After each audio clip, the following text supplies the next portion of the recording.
გიორგი მუშაობდა რა თქმა უნდა საზოგადოებასთან ურთიერთობის დეპარტამენტში, ხო? ჯერ კიდევ საარჩევნო პროცესში მე რბილად რო ვთქვათ მას მაღალი აზრის არასოდეს არ ყოფილა, ყოველთვის მაგიზიანებდა, ხო და ვცდილობდი რომ საერთოდ მასთან არანაირი კონტაქტი არ მქონოდა, რაღაც ისეთი უცნაური ადამიანი იყო და მისმა შემდგომ მოღვაწეობაც აჩვენა, ხო? ეხლა თუ მართლა ის არის ეს უკრაინოლოგი, ცოტა გაუგებარია, რომელი ევროპული სახელმწიფო ამუშავებდა, იმიტომ რომ ესეთ კაცს მხოლოდ რუსეთი თუ ამუშავებს, ხო? ევროპული სახელმწიფოები ცოტა სხვანაირ ადამიანებთან იჭერენ საქმეს. შედარებით გაუთვითცნობიერებული მაყურებლისთვის რო უბრალოდ დავაზუსტოთ, მიხეილ უკრაინოლოგი ეს იყო Facebook გვერდი. ეს ადამიანია, ეხა ისეთებს აქტიური იყო ანტიდასავლური პროპაგანდა. რა თქმა უნდა, ეს თუ ლეგენდის ნაწილი იყო, არ ვიცი, თუმცა თავიდანვე ის არ გამოირჩეოდა მაღალი ზნეობრივი, ესე რომ თქვა, თვისებებით, პირდაპირ გეტყვით, ჭორაობას არ დავიწყებთ, მაგრამ თავიდანვე კიდევ ერთხელ გეუბნებით მე მასთან კონტაქტს უბრალოდ ვერ იდებოდი, იმიტომ რომ იმაჩნდა რომ ის არ იყო. კი ბატონო, მოდი პიროვნულ მახასიათებლებს დროებით შევეშვალ და ზოგადად რა ტენდენციას აკვირდებით ახლა აი ამ ჯაშუშომანის მიმართულებით ეს შეიძლება ერთეული შემთხვევები იყოს რაღაცის გამოვლინების თუ რაღაცა ტიპის ახალი პოლიტიკა ყალიბდება. არ ვიცი, იცით, რაღაც აი ფაფხურია რაღაც რა, ეხლა მე სისტემურობას ამაში სისტემურობას მაინც და მაინც ვერ ხედავ, საერთოდ ეს აგენტომანია და ასე შემდეგ, ხო ძალიან ღრმად შემოვიდა. მე ვფიქრობ, გარკვეულწილად რაღაც ეს პარანოიდალური ნოტებიც იგრძნობა ამ ყველაფერში და ეხლა რო აკრიფავ ესე რომ ვთქვათ იმას სიჩქარეს, მე ვეღარ ჩერდები, ხო? ეხლა ეს უძილაური არ ამგონია რომ იყოს რაღაც ისეთი ფიგურა, რომ ჩვენ აქედან რაღაც დასკვნები გამოვიტანოთ, ან ღარიბაშვილის კაცია, არ ამგონია რომ ღარიბაშვილთან ანგარიშწორებას ნაწილი იყოს ეს ყველაფერი. არ იყო ის ისეთი მნიშვნელოვანი ფიგურა, რომ ჩვენ ახლა ამას ძალიან ისეთი თემას კიდევ უფრო მსხვილ თემებს შევეხოთ მაშინ ამ ხრივ დღეს ჯერ ესეთი 2 დღის წინ ვნახეთ, როდესაც ერევანში მოულოდნელად თავად უკრაინული მხარის ინიციატივით შედგა მოკლე, მაგრამ მნიშვნელოვანი შეხვედრა თავად უკრაინის მიერ სანქცირებულ კოლბახიძესთან და დღეს სულ 1 საათის წინ გავრცელდა ინფორმაცია, რომ საგარეო საქმეთა მინისტრებმა სიბიჰამ და ბოჭორიშვილმა ისაუბრეს უკვე ტელეფონით და შეთანხმდნენ ურთიერთობების გაღრმავებასა და გაგრძელებაზე. ზოგადად ერევნის ამბავზეც თუ გნებავთ თქვენი კომენტარი. განსაკუთრებით ამ უკრაინის აქტივობის ნაწილში ზელენსკის мотиваცია ამ შემთხვევაში რა შეიძლება იყოს თქვენ? ცოტა დაბნეულები ჩანან ქართული ოცნების წარმომადგენლები. რა არის იცით ზელენსკის мотиваცია ერევანში შეხვედრაზე თუ ვისაუბრებთ, რომელსაც რამდენადაც მე მესმის მონოლოგის ხასიათი ჰქონდა, ხო ეს არ ყოფილა რაღაც დიალოგი, რომ ორივეს ელაპარაკა, ეს აბსოლუტურად ბუნებრივია, ზელენსკის აქვს კონკრეტული პრეტენზიები საქართველოს ხელისუფლებასთან, პირადად კობახიძესთანაც და მან ჩამოუყალიბა თუ რას უკავშირდება ეს ყველაფერი, ხო ამ შეთქმულების თეორიებს, უკრაინის დემონიზაციას, ესე რომ ვთქვათ, აი ესეთ შეურაცხყოფელ პოლიტიკას, რიტორიკას და ასე შემდეგ მის მიმართ და გარკვეულწილად რაღაც საყვედური დიპლომატიურ ენაზე გამოითქვა, ხო? რაც შეეხება კობახიძის რეაგირებას, ეხა ის ლავირებს ერთის მხრივ არ უნდა ამ ძირითადი აქტივის დაკარგვა ბუნებრივია საქართველოს ხელისუფლებას მტრის ხატის მეშვეობით ტვინების გამორეცხვის, მაგრამ მეორეს მხრივ შეიძლება ვივარაუდოთ აი დღევანდელ საუბარსაც თუ გავითვალისწინებთ სატელეფონოს, რომ გარკვეული კორექტივები ბიზნესს შეიტანოს პოლიტიკაში, მაგრამ კობახიძემ უნდა იცოდეს, რომ ეს კორექტივები მხოლოდ აახლოებს მის ჩარეცხვის დღეს, ხო? რაზეც ჩვენ გვისაუბრია და უკვე ფინალურ ეტაპზე ეს ყველაფერი გასული, უბრალოდ მე ვფიქრობ, აი ამ ირანის თემა გარკვეულწილად აყოვნებს, იმიტომ რომ ბიზნესამ უნდა მიიღოს საბოლოო ჯამში გადაწყვეტილება გვაბრუნებს რუსეთის იმპერიაში, ანუ აგრძელებს იმ გზას, რასაც ბოლო წლების განმავლობაში მეთოდურად დაადგა, თუ რაღაც აზერბაიჯანის ტიპის რაღაც ავტორიტარულ რეჟიმის ჩამოყალიბებას დაიწყებს გარკვეული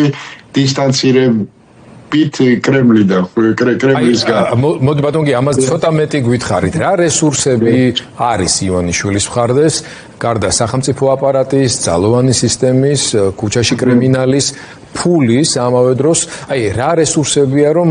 სურვილის შემთხვევაში მან ამის მცდელობა, ახალ სურუკუში ჩაგდოვოს, ასე ვთქვათ, მაშინ როდესაც ფელიქს იუსის გადაფორმატების სერიოზული პროცესია წასული და თავად ზელენსკის მცდელობებიც უკავშირდება პოსტსაომარი ახალი არქიტექტურის, ასე ვთქვათ, ბოძების მშენებლობას. რა არის იცით საერთოდ თავიდან როგორ დაიწყო ეს პროცესი ხო ეს გეოპოლიტიკურ თამაშებში თავიდან ესე რომ ვთქვათ გასაგებია რომ ევროპაზე დიდი ხანია უარი აქვს ნათქვამი ჩვენ ხელისუფლებას უარი აქვს ნათქვამი და ეს ამის ყველა სიმპტომი არსებობს დაიწყეს საუბარი 3+3 ფორმატზე ხო და ამ ფორმატში საქართველოს ჩათრევაზე მაგრამ რაღაც ეტაპზე უკვე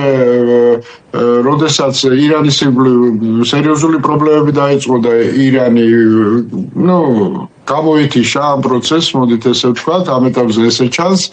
რუსეთი საშუალოდ დასუსტებულია უკვე და გასაგებია რაც ხდება ამიტომ მე ვფიქრობ რომ თურქეთ-აზერბაიჯანის ტანდემმა გადაწყვიტეს საკუთარი ესე რომ ვთქვათ